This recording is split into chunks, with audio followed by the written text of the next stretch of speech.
வணக்கம் நண்பர்களே, முக்கிய செய்திகளை இந்த பதிவில் பார்க்க போகிறோம். அண்ணாமலை பிரிவினைவாதம் பேசிட்டாரு அப்படின்னு தமிழக பாஜக கும்பல் பரப்பி விட்டுக்கு இருக்காங்க. இப்போ குருமூர்த்தி என்ன சொல்லியிருக்காருன்னா, அண்ணாமலை பாஜகவில் இருந்தபோதும் பாஜகவை விட்டு வெளியில் வந்த பிறகும் நான் அண்ணாமலைக்கு ஆதரவான கருத்துக்களை தான் ஷேர் பண்ணியிருந்தேன்.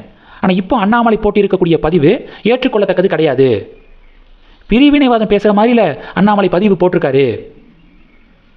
அண்ணாமலையுடைய புதிய கட்சியும் ஒன் ஆஃப் த திராவிடியன் பார்ட்டிஸாக இருக்குமோ அப்படிங்கிற மாதிரி பதிவு போட்டிருக்காப்புல.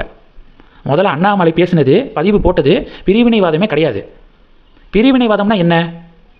வெளி மாநிலத்தை சேர்ந்தவர்கள் இங்கே வரக்கூடாது, தமிழகத்தில் வேலை தமிழர்களுக்கே, இப்படி பேசுகிறது தான் பிரிவினைவாதம். இல்லை, வெளி மாநிலத்திலிருந்து இங்கே வேலைக்கு வந்தவங்களை மறுபடியும் அவங்க மாநிலத்துக்கே திருப்பி அனுப்புங்க அப்படின்னு சொல்கிறது தான் பிரிவினைவாதம்.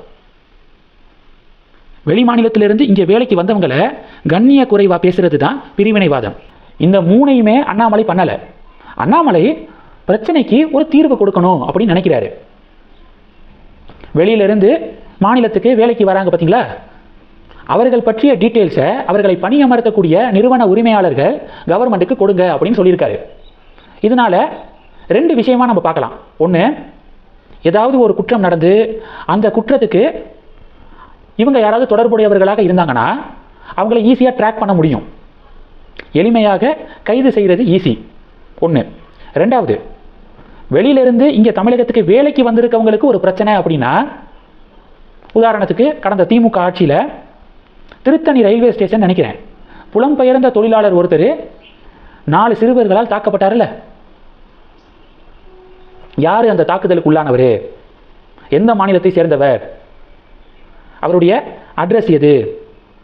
இதெல்லாம் கவர்மெண்ட் கேதர் பண்ணுறதுக்கு ஒரு பெரிய கால அவகாசமே தேவைப்பட்டிருக்கு.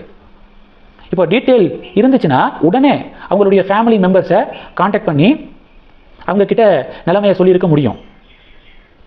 இதுதான், இதில் 2 கோணங்களில் இதை நம்ம பார்க்கணும். இப்போது அண்ணாமலை இந்த டிமாண்டை முன் வச்சிருக்காருல, டீட்டெயில்ஸை வாங்கி வச்சுக்கோங்க அப்படின்னு சொல்லியிருக்காருல. இதுக்கப்புறம் திருவள்ளூர் மாவட்ட காவல்துறை அதே டைரக்ஷனை நிறுவன உரிமையாளர்களுக்கு வழங்கியிருக்காங்க. யாரெல்லாம் வெளி மாநிலத்தை சேர்ந்தவர்களை வேலைக்கு வச்சிருக்கீங்களோ அவர்கள் பற்றிய டீட்டெயில்ஸை உடனே கொடுங்க, சேகரித்து வைங்க அப்படின்னு திருவள்ளூர் மாவட்ட காவல்துறை உத்தரவு போட்டிருக்காங்க. திருவள்ளூர் மாவட்ட எஸ்பி யார் தெரியுமா? அவருடைய ஹோம் ஸ்டேட் எது தெரியுமா? பீகார். பீகார் மாநிலத்தை சேர்ந்த எஸ்பி அண்ணாமலையுடைய டிமாண்டை அப்படியே உத்தரவாக பிறப்பிச்சிருக்காரு. எஸ்பியும் பீகார் மாநிலத்தை சேர்ந்தவர் தானே, அவர் ஏன் இப்படி அதே டைரக்ஷன் கொடுத்துருக்காரு? ஏன்னா அது சரியான ஒரு டைரக்ஷன் அப்படிங்கிறது எஸ்பிக்கு தெரியும். அவர் ஐபிஎஸ் தானே, அண்ணாமலை எக்ஸ் ஐபிஎஸ். அப்போது அவங்களுக்கு தீர்வு தெரியும். அந்த தீர்வை தான் அண்ணாமலை கொடுக்க முயற்சி பண்ணியிருக்காரு. உடனே அவர் பிரிவினைவாதம் பேசுகிறாரு அப்படின்னு ஒரு நரேட்டிவை செட் பண்ணுறது அயோக்கியத்தனம் அப்படிங்கிறத நான் பார்க்குறேன். இன்னொரு விஷயம், நயினார் கும்பல், குருமூர்த்தி, இவங்களாம் அண்ணாமலை இந்த மாதிரியான அரசியல் தான் பண்ணணும் அப்படின்னு ஏன் எதிர்பார்க்குறாங்க? அண்ணாமலை பிஜேபியிலிருந்து வெளியில் வந்துட்டார். அவர் மத்திய அரசாங்கத்தை விமர்சிக்கவே கூடாது அப்படின்னு எதிர்பார்க்கறது சரியா? மத்திய அரசாங்கத்தை விமர்சிக்கவே கூடாதுன்னா அவர் பிஜேபியிலே இருந்திருப்பார். ஏன் பிஜேபியை விட்டு வெளியில் வராரு? அப்போது விமர்சனங்கள் ஆக்கப்பூர்வமாக இருக்கணும், தேசியவாதத்தை மையப்படுத்தி இருக்கணும். அந்த ரூட்டில் அண்ணாமலை சரியாக தான் போகிறாரு அப்படின்னு தான் நான் பார்க்குறேன். அவர் கட்சியை தொடங்கும் போதே கிளியர் பண்ணிட்டாரு, தேசிய பார்வை கொண்ட மாநில கட்சியாக என்னுடைய பார்ட்டி இருக்கும் அப்படிங்கிறத உறுதிப்படுத்திட்டாரு. அதுக்கப்புறமும் ஒவ்வொரு விஷயத்துலையும் அண்ணாமலை ஏன் இதை பேசினாரு அதை பேசினாரு. இப்போது நீட் தேர்வு விவகாரத்தில் அண்ணாமலை ஒரு பதிவு போட்டிருக்காரு, அதுக்கு குறை சொல்ல ஆரம்பிச்சிருக்காங்க. நீட் தேர்வு வேண்டா அப்படின்னு அண்ணாமலை சொன்னால் அது தப்பு, அது 100 விழுக்காடு தப்பு. ஆனால் நீட் தேர்வு நடைமுறையில் குளறுபடிகள் இருக்குது. பேப்பர் லீக் ஆகுது, ரீடெஸ்ட்டில் ஸ்டூடெண்ட்ஸை வந்து செக் பண்ணுறாங்களே, அதில் ஏகப்பட்ட கெடுபிடிகள் இருக்குது. இதனால் ஸ்டூடெண்ட்ஸு மன அழுத்தத்துக்கு தான் உள்ளாவாங்க அப்படின்னு அண்ணாமலை சொல்கிறது எப்படி நீட் தேர்வுக்கே எதிரானதாக இருக்க முடியும்?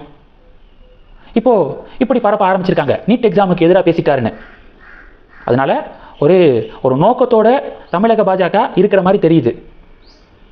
அண்ணாமலையோட தேசியவாதிகள் இப்போ கை கோர்த்துருக்காங்கல்ல, அவங்கள நீட்டுக்கு எதிராக பேசுகிறாரு, பிரிவினைவாதம் பேசுகிறாரு அப்படின்னு அவங்கள மூளை செலவை செய்து மறுபடியும் பாஜகக்குள்ளே கொண்டு வரணும் அப்படிங்கிற நோக்கத்தில் நயினார் கும்பல் செயல்படுற மாதிரி தெரியுது. ஆனால் அண்ணாமலைக்கு ஆதரவு தெரிவித்த தேசியவாதிகள் கிளியராக இருக்காங்க. அண்ணாமலை போகக்கூடிய ரூட்டு சரிதான் அப்படிங்கிறதுல உறுதியாக இருக்காங்க. இந்த செய்திகளை பற்றி உங்களுடைய பார்வைகளை மறக்காமல் கமெண்ட் பண்ணுங்கள். தொடர்ந்து கணக்கில் இருங்க. அடுத்தடுத்து நிறையா பதிவுகளை பார்க்க போகிறோம். நன்றி. ஜெய்ஹிந்த்.